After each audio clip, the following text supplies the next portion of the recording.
কৃষি প্রধান চলন বিলের মাঠ জুড়ে এখন কচুরিপানার স্তূপ।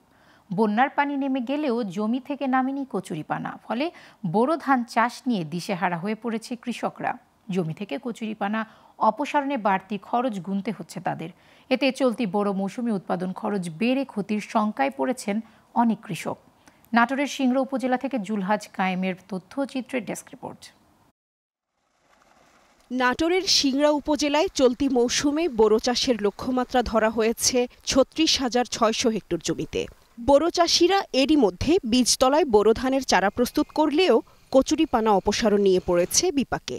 চলনবিল অধ্যুষিত সাতপুকুরিয়া, ডাহিয়া, আয়েশ, বেড়াবাড়িয়া সহ বিভিন্ন মাঠের কৃষকরা এখন জমি থেকে কচুরিপানা অপসারণের কাজে ব্যস্ত সময় পার করছেন। কৃষকরা জানান, জমি থেকে কচুরিপানা অপসারণ করতে তাদের ১৫ থেকে ২০ দিন সময় লাগছে। কীটনাশক স্প্রে ও শ্রমিক খরচ সহ তাদের প্রতি বিঘায় খরচ হচ্ছে ৪ থেকে ৫ হাজার টাকা। এবছর জমি পরিষ্কার করতে যে পরিমাণ খরচ হচ্ছে তাতে লোকসানের আশঙ্কা করছেন তারা। সাবসিগানা কইরা খুব পরিশ্রম লিজে পরিশ্রম করেছি, আরো মনে করেন যে অনেকটা খরচ বাড়িয়ে যাচ্ছে। যে আমরা আবাদ পাই তার চেয়ে বেশি খরচা হয় এই পানারি সাফাই করতে।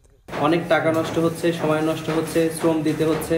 আমরা যে বলি চলন বিল উদ্যাসিত আমাদের সিংড়া, তো কৃষি জমিতে কৃষকরা তার সোনার ফসল ফলাতে তাদের বিঘ্ন ঘটছে।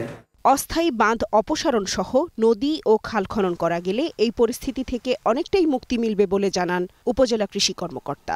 পানি নেমে গেলেও এই কচুরিপানাগুলো জমিতে আটকা পড়ে যায়, যার দরুন এই রবি মৌসুমে কৃষকদেরকে জমি পরিষ্কার করতে গিয়ে অনেক সমস্যার সম্মুখীন হতে হচ্ছে।